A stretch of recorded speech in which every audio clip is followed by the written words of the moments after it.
Նահատապանում հյուրընկալել է մարտական եղբայրություն միաբանության և ազգային հեղափոխություն կուսակցության վարչության անդամ Մասիս Շիրոյանին։ Պարոն Շիրոյան, շնորհակալ եմ հրավերն ընդունելու համար։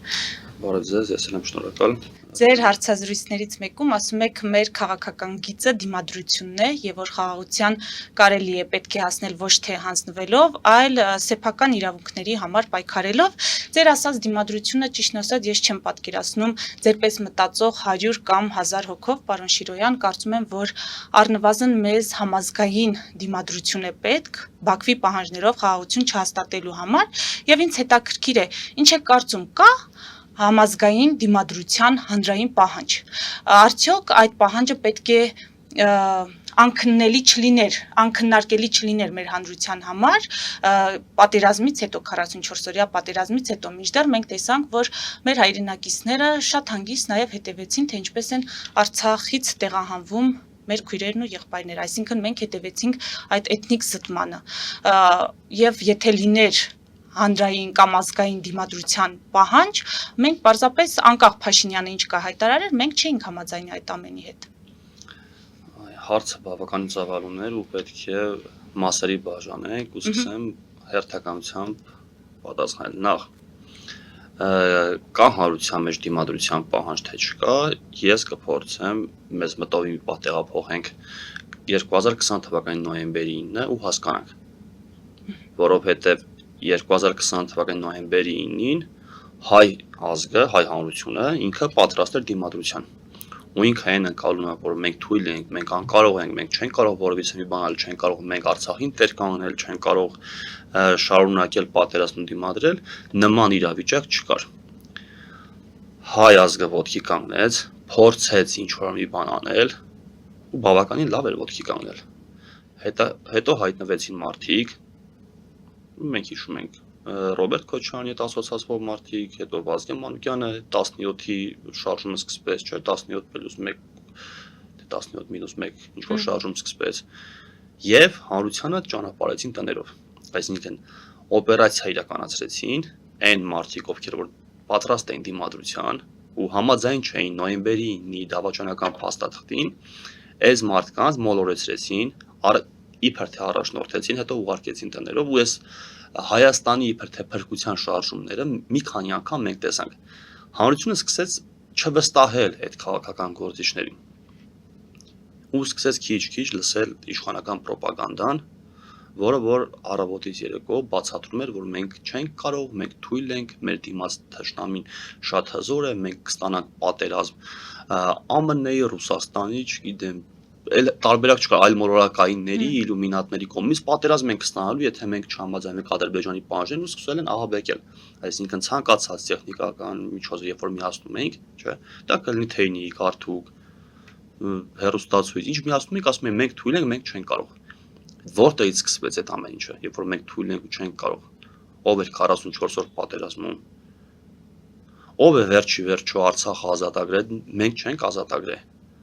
Հայ մարդիկ չեն ազատագրել, հայ մարդիկ չեն հաղթել Ադրբեջանին։ Այդ ինչից հետո մենք սկսեցինք չհավատալ մեր հնարավորություններին, մեր ներուժին։ Մի քանի անգամ սրա մասին խոսել ենք, երբ որ համեմատության մեջ ենք դնում մեր հանրությունը այլ հանրությունների հետ ու փորձում ենք խնդրի իբր թե մենք ինքներս մեզ ինքնախարազանելով մեզ մեղավոր կարգել։ Ես փորձում եմ դրան հակադարձվել, որովհետև աշխարհում եզակի պետություն են, երբ որ պատերազմ է ու ներգաղթ է տեղի ունենում։ Սովորաբար ներգաղթ է տեղի ունենում, որովհետև հավատում էին, որ մենք հաղթելու ենք։ Բայց նոյեմբերի 9-ից հետո, երբ որ դուք այդ դիմադրությանն եք հղումանում, նրանք չէին դիմադրում, ոչ թե արդյունքն էին վիճարկում պատերազմի։ Իրենք ասում էին Նիկոլ Փաշինյանն է այս պարտությունը բերել մեր գլխին, եւ նրանց պայքարը հիմնականում Նիկոլ Փաշինյանի դեմ էր։ Դուք խոսում եք քաղաքական գործիչների մասին։ Ես ասում եմ հայ ժողովրդի մասին։ Նոյեմբերի 9-ից հետո հայ ժողովուրդը բանականից դուրս էր եկել բողոքի։ Նոյեմբերի 9-ի դրությամբ Փաշինյանը գոյություն չուներ ու քաղաքացիական պայմանագիր կուսակցությունը գոյություն չուներ։ Իրենք տապալված էին։ Փաստացի Հայաստանը գտնվում էր անիշխանության մեջ։ հայտնվեցին ընդդիմադիր իրենց հռչակած ուժերը, որոնք որ գործում են նույն համակարգի մեջ ու վերակենդանացրեցին Փաշինյանին։ Մենք սրա մասին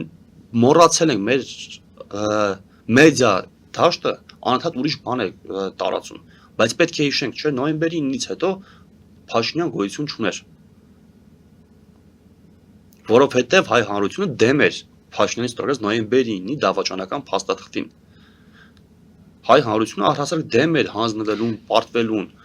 ինքը պատրաստ էր դիմադրություն ցույց տալու։ Հիմա հանրությունը ասել, որ դուրս է եկել այդ քարոզչական ազդեցությունից կամ այդ պղպջակից, թե մենք շարունակում ենք գտնվել այդ ամենի ներսում եւ հետեւաբար սպասվող ընտրությունների արդյունքներն էլ մոտավորապես կլինեն նույնը, ինչ որ հիմա ունենք, այսինքն նույնպիսի խորհրդարան, ինչ հիմա ունենք։ Այս տեմպերով եթե շարունակվի, բնականաբար ունենալու ենք այնպիսի խորհրդարան, ինչպիսին ունենք, որովհետև կա երկու խոշոր բևեր եւ երկու իրենց հետո եկող քաղաքական ուժեր, մեկը քաղաքացիական պայմանագիրն ու ուժեղ Հայաստանը իրար դեմ պայքարում, իրենցից հետո գալիս է արդեն Ծառուկյան եւ Քոչարյանը սոցհարցումների տվյալները։ Հիմա հասկանանք ինչ է առաջարկում քաղաքացիական պայմանագիրը։ Առաջարկում է խաղաղություն, չնայած բոլորն են առաջարկում խաղաղություն, մեզնից բացի։ Մենք իմիջիայլոց խաղաղության փոխարեն առաջարկում ենք անվտանգություն, որովհետև մենք չենք կարող երաշխիքներ տալ հայ ազգին ու Հայաստանի Հանրապետությանը հղում անելով Իլհամ Ալիևին։ Պատերազմը մենք չենք սկսել։ Հետևաբար խաղաղության համար մինիմում երկու կողմ է անհրաժեշտ։ Մենք թույլ չենք տալիս ստել։ Մենք սուտ չենք խոսում։ Դրա հետևաբար չենք կարող Իլհամ Ալիևի փոխարեն հայ ժողովրդին խաղաղություն խոստանալ։ Ու այսօր բոլորը խաղաղություն են խոստանում, ումով են խոստանում։ Ձեր ասած անվտանգությունը ինչ է նշանակում։ Մենք մեր սեփական ուժերի վրա հենվելով պետք է կարողանանք արտաքինից եկող վտանգներին դիմագրավել, ինչը հնարավոր է։ Հնարավոր է մեր պետության տարածքը ու մեր բնակչությունը համապատասխան են իրար, որ կարողանանք մենք պաշտպանել մեր երկիրը ճիշտ կառավարման ու ճիշտ քաղաքական նպատակներ դնելով։ Այսինքն ինչ ենք անում։ Բանակի ճիշտ ռեֆորմներ կատարելով, բանակի փիլիսոփայությունը փոխելով, այսինքն ստատիկ պաշտպանությունից անցնելով ակտիվ պաշտպանության։ Այդ դիրքային գծային պաշտպանությունը փոխել այնինչ չի կատարվում ձեր կարծիքով։ Չի կատարվում։ Իսկ այնինչը, որ պաշտպանության նախարարությունը անվանում է բարեփոխում, դա դուք ինչպես եք գնահատում։ Այդ չգիտեմ, ուղղակի միջոցների վատնում է։ Երկիրը փոքր է, տեղյակ ենք ինչ է կատարվում։ Բայց հիմա ինչ են առաջարկում, օրինակ Փաշինյանն առաջարկում է խաղաղություն, ուժեղ Հայաստանը առաջարկում է ուժեղ խաղաղություն, Արժանապատիվ խաղաղություն։ արժանապատիվ խաղաղություն, իրական, իրատեսական խաղաղություններ են խոստանում։ Սա բոլորին նմանեցնող մի գիծ է։ Կան այլ գծեր եւս, երբ որ մենք ասում ենք բոլորով իրենք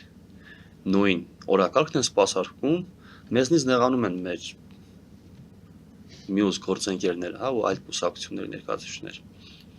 Ասում ենք նոյեմբերի 9-ին ինչպիսի դիրքորոշում եք դուք հայտնում։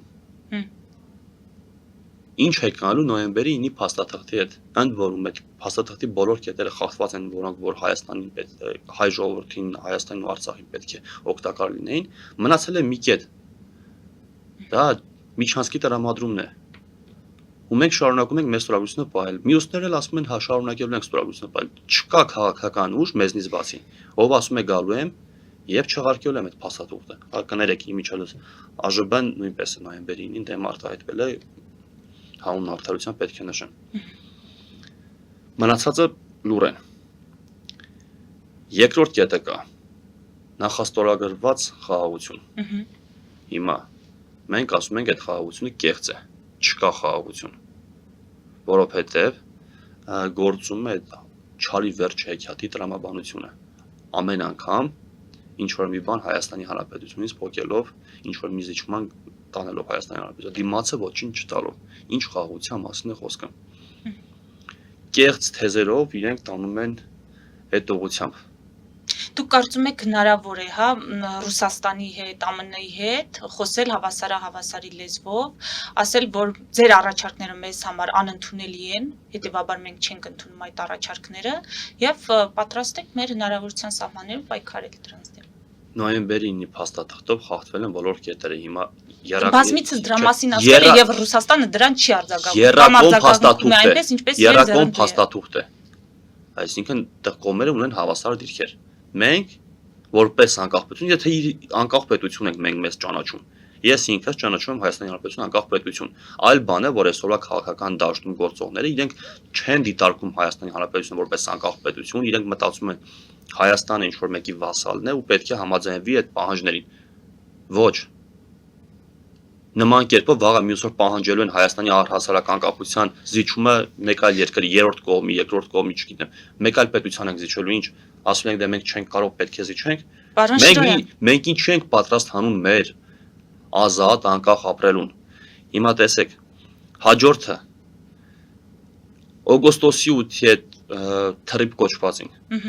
Դա մեզ լսողներին տեղեկացնեմ, որ դա նույն Զանգեզուրի միջանցքն է։ Ամերիկյան տարբերակով։ Իմիջիայլս ոչ ամերիկյան, Ամերիկայի Միացյալ Նահանգների այսօրվա վարչակարգի տարբերակով, որովհետև ԱՄՆ կոնգրեսը դա չի հաստատել։ Հետևաբար ԱՄՆ-ն անվտանգության երաշխիքներ չի կարող տալ այդ ճանապարհին։ Սա իգիտություն եմ ասում, բայց բացի դա Հայաստանի Հանրապետության տարածքով որևիցե մի երկրի, դա կլինի ԱՄՆ-ն, Ռուսաստանը, Ֆրանսիան, Չինաստանը, Հնդկաստանը, չգիտեմ, այլ երկիր, Թուրքիան, Ադրբեջանը, Իրանը, որևիցե մի երկրի մենք համաձայն չենք, որպեսզի տանք անխոչնդոտ ճանապարհ, որտեղ անխոչնդոտ ճանապարհը դա միջանցքն է։ Այս մեր քաղաքական դաշտի գործոնները դրա մասին չեն խոսում։ Կա այլ հարց էլ, Արցախի հարցը, բոլորի համար այդ հարցը փակ է։ Փակ է, այո։ Մենք ասում ենք Արցախի հարցը բաց է, որովհետև կար ՀԱԿ Միսկի խումբ, ով պատասխանատվություն էր վերցրել հարցը կարգավորելու, 3 սկզբունք էր հռչակել։ 3 սկզբունքներից ուժի բացառման սկզբունքը խախտել է Ադրբեջանը։ Մենք որպես անկախ պետություն ունենք աշխատանք անելու այդ ուղղությամբ գերտերությունների հետ։ Չեմ ասում Ադրբեջանի հետ։ Այդ գերտերություններից որևէ մեկը պատրաստ է այս պահին Ադրբեջանին պատժել, որովհետև նա ուժի է դիմել։ 26 տարի Ադրբեջանը այդ գերտերությունները աշխատեց։ Ու չհամարեց, որ այդ հարցը փակ է։ Մենք գերտերությունները իրենց խնդիրները չեն կարողանում լուծել։ Հաջորդ օրվանից 23 թվականի սեպտեմբերի 20-ից սկսած մենք այդ հարցը համարեցինք փակ։ Ադրբեջանը 26 տարի հետևողական գնաց իր հարցերը կարգավորելուն։ Ես չեմ համարում, որ Հայաստանի Հանրապետությունը ավելի թույլ պետություն է կամ հայ ժողովուրդը, հայ ազգը ավելի թույլ ազգ է, քան ադրբեջանցիները կամ Ադրբեջանի Հանրապետությունը։ Ինչի ենք մենք համակերպում ու փորձում այդ հարցը փակել, կամ ով է Նիկոլ Փաշինյանը կամ մնացած այդ քաղաքական գործիչները, որ այդ հարցը փակում են։ Եթե հետ գնանք այդ հարցը բավական երկար ժամանակ գոյություն ունի, դա իրենց փակելով չի։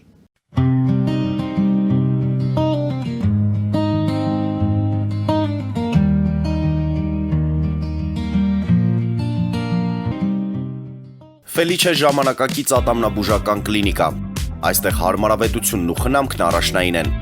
Այստեղ կիրառվում են ատամնաբուժական ամենաժամանակակից տեխնոլոգիաներ, ճշգրիտ ախտորոշում, արդյունավետ բուժում, նուրբ փորձառություն եւ անհատական մոտեցում։ Սկսած սովորական մանրուքներից մինչև առաջադեմ ընթացակարգեր, այստեղ դուք գտնվում եք բարձր որակավորում ունեցող եւ փորձառու ատամնաբուժական մասնագետների ձեռքերում։ Մեր բարեկամական եւ հյուրընկալ անձնակազմն այստեղ է յուրաքանչյուր այցը հաճելի դարձնելու համար։ Ֆելիչե, ձեր առողջ եւ ամենաերջանիկ շպիտը սկսվում է այստեղից։ Եկեք եւ բացահայտեք նորարարության փորձագիտության եւ կարեկցանքի կատարյալ համադրությունը։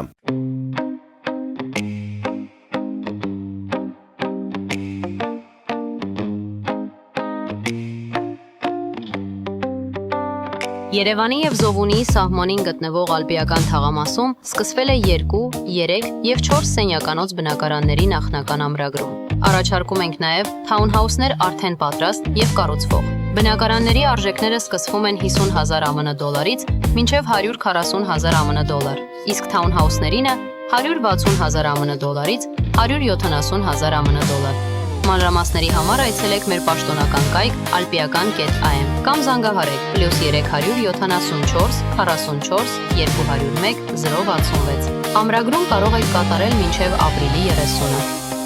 Ալպիական թաղամաս, ձեր նոր տունը հայրենիքում։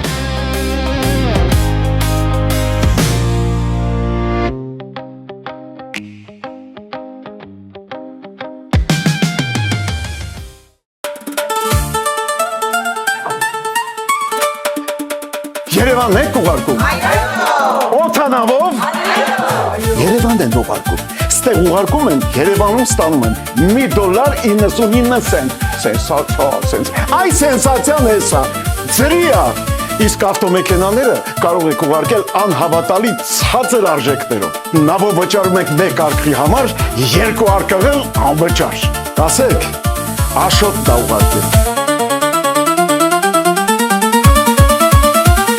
Jackpot հագուստի խանութը երկրորդ մասնաճյուղն է բացել Գլենդելի սրտում, որտեղ կարող եք ձեռք բերել եվրոպական եւ ամերիկյան ընտիր հագուստեղեն, կոշկեղեն, աքսեսուարներ, պայուսակներ ամենահարմար արժեքներով։ Նաև կարող եք ցանկացած ապրանք պատվիրել եւ ձեռք բերել կարճ ժամանակում։ Jackpot-ի Գլենդելի հասցեն է 1135 North Pacific Avenue, հեռախոս 818 813 2252։ Jackpot հագուստի լավագույն կենտրոնը Գլենդելում։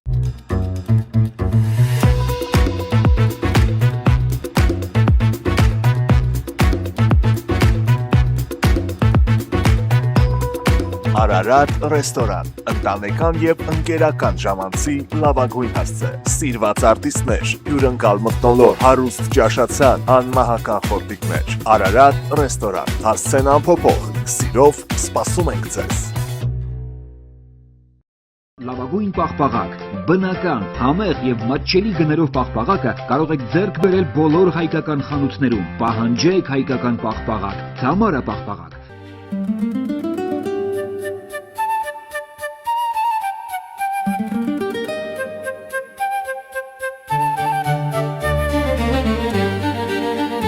Նոյան տապան տպարան,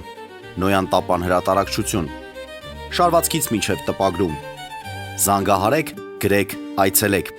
միասին պատրաստենք ձեր գիրքը, ամսագիրը կամ թերթը, որտեղ նշվելու է, տպագրված է Նոյան տապանում։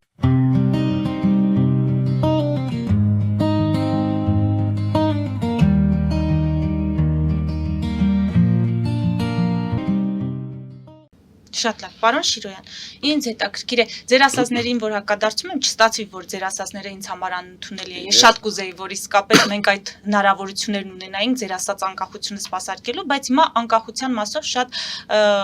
կարևոր է իմ համար ձեր կարծիքը։ Փոքր պետությունների դեպքում անկախությունն ասված է ինչպես պետք է դրսևորվի։ Օրինակ մենք այս պահին ունենք Ռուսաստանից բավականին մեծ տնտեսական կախվածություն։ Երբ որ դուք ասում եք անկախ Հայաստան, այս անկախությունը դրսևորելուց մենք պետք է այդ տնտեսական կապերը խզենք Ռուսաստանից, չխզենք, ինչ աստիճան խզենք։ Նախ Հայաստանի եւ Ռուսաստանի տնտեսական կապերը իմիջիայլոց մի քանի անգամ ավելի են խորացել Փաշինյանի կառավարման օրոք։ Սա պետք է շեշտենք, բայց անկախ պետությունը դա առաջի հերթին անկախ ինքնուրույն որոշումներ կայացնող պետությունն է։ Բոլոր պետությունները մեկը մյուսից որոշակիորեն կախված են, բայց անկախության համար մեկ պահանջն ասեմ, չգիտեմ, դրսևորումը, դա ինքնուրույն որոշումներ կայացնելն է։ Մենք ինքներս մեր տեսակետից պետք է այդ որոշումները կայացնել, ոչ թե մեր ռուսի, մեր ամերիկացու, մեր թուրքի տեսակետից։ Մենք պետք է վերջի վերջո հասկանանք, որ մենք սուբյեկտ ենք, մենք ռեգիոնում կանք։ Փաշինյանը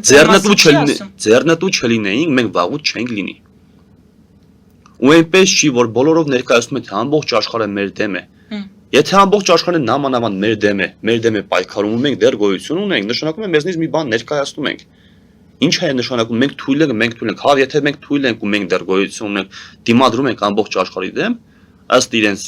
տրամաբանության։ Նշանակում է, ուրեմն լավ էլ ուժեղ ենք ու փոքր պետության այդ վատ այդ կոմպլեքսը պետք է հանել։ Բայց ես կողմ եմ այն տարբերակին, որ չկա միաբևեռ աշխարհ։ Ու չի կարող աշխարհը բոլոր հարցերի շուրջ տարաձայնություն ունենա, միայն Հայաստանի հետ կապված հարցերում բոլորով իրար նույն բանն ասեն, դե Հայաստանի պետք է ճնշել։ Սա կեղծ օրակարգ է։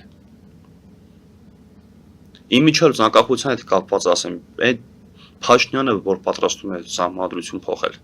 նոր սահմանադրություն է բերում առանց անկախության հռչակագրի ու ցանկանում է հռչակել 4-րդ հանրապետություն։ Չնայած որ կա մեկ հանրությանը կհամոզի եւ հանրությունը հակասի։ Սա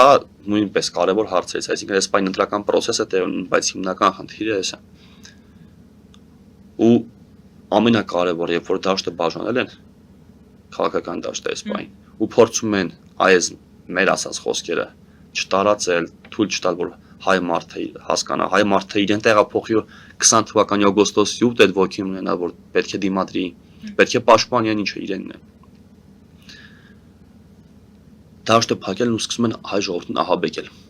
Ինչու ում շահերն են սպասարկում, պարոն Շիրոյան, դու ձեր ասածով այս մեր քաղաքական դաշտի գլխավոր դերակատարները համատեղ համագործակցում են, հետաքրքիր է ում դեմ Այս բանը ռուս-թուրքական տանդեմն է գործում։ Դրա մասին մեր միաբանության անդամ Հրանտ Տեր-Աբրահամյանը երկար շարք ունի ռուս-թուրքական վանդակը։ Մեծ լսողները կարող են ովքեր որ տեղյակ չեն, մտնեն նայեն ու հասկանան ինչ է տեղի ունենում առհասարակ, ինչ է տեղի ունեցել վերջին մոտ 200 տարվա ընթացքում, բայց խնդիրն էս է, Փաշինյանն ասում է, թե ես չընտրվեմ, հայ ժողովուրդը ու սահմանադրական մեծամասնություն չստանամ, մինչև սեպտեմբեր կստանանք Ադրբեջանի կողմից ռազմական ագրեսիա, պատերազմ։ Սամվել Կարապետյանն ասում է, եթե ես չընտրվեմ, հուլիսին Ռուսաստանի կողմից կստանանք տնտեսական պատերազմ։ Հիմա նախ հասկանանք, հնարավոր է արդյոք վախեցած քաղաքացիներից ստեղծել ուժեղ Հայաստան։ Հնարավոր է արդյոք վախեցած, ահաբեկված քաղաքացիներով ստանալ բարգավաճող, զարգացող Հայաստան։ Հնարավոր է։ Չէ, ռացիոնալ որոշում ընդունել չեն կարող, որ մնաց։ Մարդկանց վախի մթնոլորտում պահելով, խոստանում են մեծ բաներ։ Ահաբեկելով ու այս ամենը սուտ է։ Կստանանք պատերազմ, կփորձենք այդ պատերազմը հաղթել։ Դա կլինի տնտեսական պատերազմ, թե ռազմական։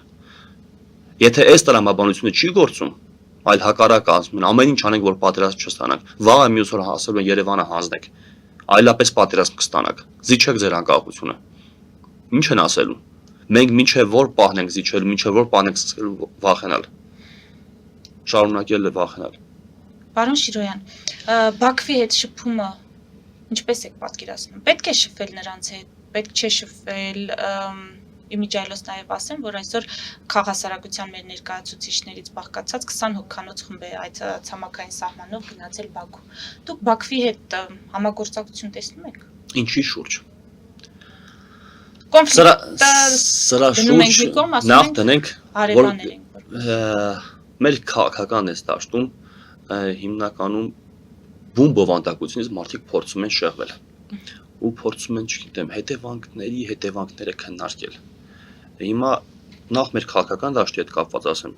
որ մեր քաղաքական դաշտում այս գործող ուժերը շարունակում են նույն տրամաբանությունը կոնսենսուս -1, այսինքն բոլորով կպնենք, մեկին հանենք ու ամեն ինչ լավ կլինի, չի լինելու, եթե առաջարկ չկա։ Մենք տեսել ենք, բոլորով կպել ենք, հանել ենք Սերժ Սարգսյանին, բերել ենք Նիկոլ Փաշինյանին։ Իներցիոն նույն կերպ այդ ամեն ինչը շարունակվել է, արդյունքում ստացել ենք աղետ։ Հիմա շարունակում են բոլորով կպնենք, Փաշինյանին հանենք։ Հարցնում եմ, հանենք, որ ինչ հանենք։ Որ ինչ հանենք, ձեր առաջարկությունը ո՞րն է։ Եթե դուք հանում եք Փաշինյանին, շարունակում եք այն ամեն ինչը, որ Փաշինյանն է անում, դուք նույն Փաշինյանն եք։ Որովհետև խնդիրը Փաշինյանի մենակ անունազգանունը չի։ Առաջին խնդիրը բուն գործողություններն են, այն ինչ որ Փաշինյանն անում է։ Դրա համար առաջարկությունը ի՞նչն է։ Գալիս են, որ ինչ անեն։ Ազգային հեղափոխություն կուսակցությունը ֆիքսել է իր հիմնական կետերը, թե գալիս է ինչ անելու։ Մենք հրապարակել ենք մեր ծրագիրը, թե տնտեսական, թե ռազմական, թե առհասարակ քաղաքական մոտեցումների 50 ճանոց ծրագիր ենք հրապարակել, կարող եմ մտնել։ Բայց ձեր 3 կետերը ասեք էլի։ Համար մեկը թույլ չենք տալու Հայաստանի Հանրապետության սահմանադրությանը այս պահին որևիցե կերպ փոխվել, այսինքն այն, որ Ադրբեջանը պահանջում է, Ադրբեջանի պահանջով չենք շարժվելու։ Սա համար մեկ հարց է։ Նոյեմբերին միանշանակ պետք է չեղարկվի, օգոստոսի 8-ի հետ փաստաթուղթը պետք է վերանայվի անխոչոտոտ ճանապարհը եւ ռևանշիզմի կետը պետք է հանվեն, որովհետեւ վաղը մյուս օր ցանկացած խոսք դիտարկվելու որպես ռևանշիզմ ու մարդկանց նկատմամբ քրեական գործեր հարուցեն։ Գոնե այս 3 կետ Արցախի հարցը բացելու ենք, Արցախի հարցը բերելու ենք օրակարգ։ Ինչ է նշանակում Արցախի հարցը բացելու ենք եւ բերելու ենք օրակարգ։ Այսինքն արցախցիներին ինչ եք ասում, վերադառնալու են որտեղ ապրել։ Չէ, ես չեմ ասում արցախցիները, տեսեք, Արցախի հարցը ինքը մենակ արցախցիների վերադարձի մասին չի խոսքը։ Ինչ մասին։ Ինքը ավելի լայն հարց է։ Դիասիկ։ Ես ինքս ծառայել եմ Արցախում, իմ նման 100,000-ներով մարդիկ են ծառայել են Արցախում։ Մեր ծնողների սերունդը ազատագրել է այդ հողը, ժառանգել է մեզ։ Դա մարդիկ են զոհվել, վիրավորվել, 100,000-ներով ծառայել։ Պատերազմ է եղել, հետո ապրիլյան պատերազմ է եղել, 44 օրյա պատերազմ է եղել, 22-23 թվականներին բախումներ են եղել, 3000 տարի մեզնից ավել ոչ մեկ այդ հողի վրա իրավունք չի ունեցել, ու մենք ընդհանրապես մի տարվա մեջ, երկու տարվա մեջ այս հարցի մասին մոռանում ենք ու փակում ենք, հա։ Ինձ օրինակ մեր նախկին ղեկավարներն են, չէ, իրենց օրոք եմ ես գնացել, իրենց նախկին ղեկավարները օրոք, Փաշինյանի օրոքել են մարդիկ գնացել ծառայության։ Ոնց են մեկնաբանում, մենք ինչ ենք արել այնտեղ, եթե իրենք այդ հարցը փակում են։ Հրաժարվում են իրենց իրավունքներից։ Հայ ժողովուրդը 88 թվականին շարժում է ձևավորել։ Այդ շարժումով ամրապնդել է ու հիմքն է դրել, որ ինքն իր իրավունքների տերն է։ Հիմա մենք մեր իրավունքներից ինչպես ենք հրաժարվում։ Հրաժարվում եմ, որովհետև պաշտպանել չեն կարողանում։ Ադրբեջան 94 թվին չէր հրաժարվել, չէ՞։ Դե եթե լսենք իշխանականներին, նույնն են ասում են այս պահին մեզ պետք է խաղաղություն, մեզ պետք է ժամանակ, որպեսզի մենք կարողանանք բարեփոխումները բոլոր ոլորտներում իրականացնենք, ուժեղ Հայաստան կառուցենք 29743 կիլոմետրի սահմաններում։ Իսկ երբ որ մենք ունենանք բավարար ուժ, ինչպես Ադրբեջանը ժամանակին խախտեց պայմանագրերը կամ համաձայնությունները եւ թքած այսպես ասած ունեցավ աշխարհի կարծիքի վրա, այդպես էլ մենք ով է ասում, որ Վաշինգտոնի համաձայնագիրը մեզ կկաշկանդի, եթե մենք ունենանք ներուժ։ Սուտ են խոսում, իրենք ցանկանում են բոլոր հարցերը փակել, այսինքն սահմանադրություն են գնում փոխում, անկախության հռչակագիր են հանում։ Սահմանադրությունից հայ։ Ցանկանում են անկախության հռչակագիրը առհասարակ չեղարկեն։ Հիմա որպեսզի պատկերացնեն, թե դա ինչ է, դա մեր ծննդյան վկայականն է։ Ծննդյան վկայական մի անգամ կարող ես ունենալ, չես կարող անդադ ծնվել։ Ադրբեջանի պահանջով մենք մեր ծննդյան վկայականից պետք է հրաժարվենք։ Այս մեր իշխանությունների օրակարգն է։ Մեր ընդդիմությունը դեռ ասում են վախի մթնոլորտով քաղաքացիներին տանում են ընտրության, որ ստեղծեն ուժեղ Հայաստան հզոր քաղաքացիներ, հա։ Այս ինչ է։ Բայց չասացիք Բաքվի հետ ոնց եք պատկերացնում։ Հիմա հերթը գալիս է Բաքվին։ Բաքվի հետ կապված ինչ ենք խոսում։ Նախ պետք է ասենք ինչ ենք խոսում։ Ոչինչ չենք խոսում։ Բուն հարցերից մենք հրաժարվել ենք։ Մենք Բաքվի հետ բազմաթիվ խոսալիքներ ունենք։ Բայց ոչ այն ինչ, որ այս պահին այդ որոշակի խմբակ կա, ովքեր որ Հայաստանում աշխատում են Բաքվի ներկայացուցիչներ։ Ալիևի դեսպաններն են Հայաստանում։ Ոչ այս մարդկանց տրամաբանության մեջ։ Մենք լիքը հարցեր ունենք։ Ադրբեջանը ցանկանում է 300,000 ադրբեջանցի տեղափոխել Հայաստան, իր պահանջներից չի հրաժարվում։ Ադրբեջանը հաշվարկանում թե ինչ վնասներ են իբր թե հայերը հասել իրենց ու ցանկանում են կոմպենսացիա։ Դրանք տասնյակ միլիարդների հասնող գումարների մասն է խոսքը, եթե ոչ 100 միլիարդի։ Իրենք դա ամենօրյա ռեժիմով աշխատանք են կատարում, ներկայացնում են։ Հիմա գնանք ինչ խոսանք, քննարկենք թե ինչքան ենք իրենց փոխպարտք, թե քանի ադրբեջանցի են բերելու բնակեցնելու։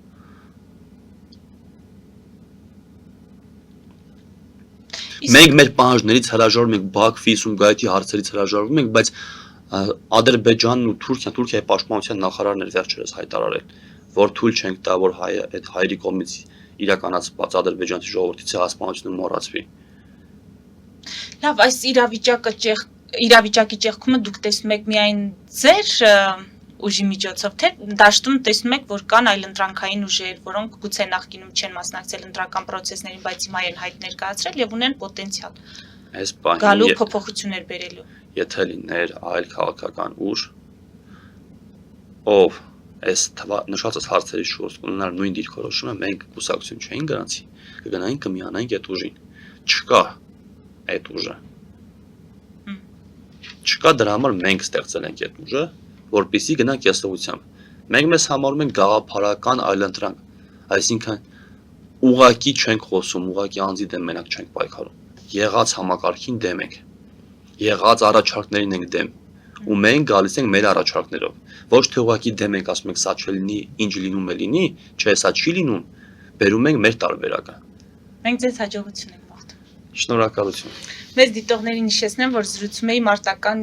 եղբայրություն միաբանության եւ ազգային հեղափոխություն կուսակցության վարչության անդամ Մասիս Շիրոյանի հետ մեր ուղիղ եթերները կարող եք դիտել Patreon-ում, նաեւ այդ հարթակում աջակցել էկրանին երևացող QR կոդով։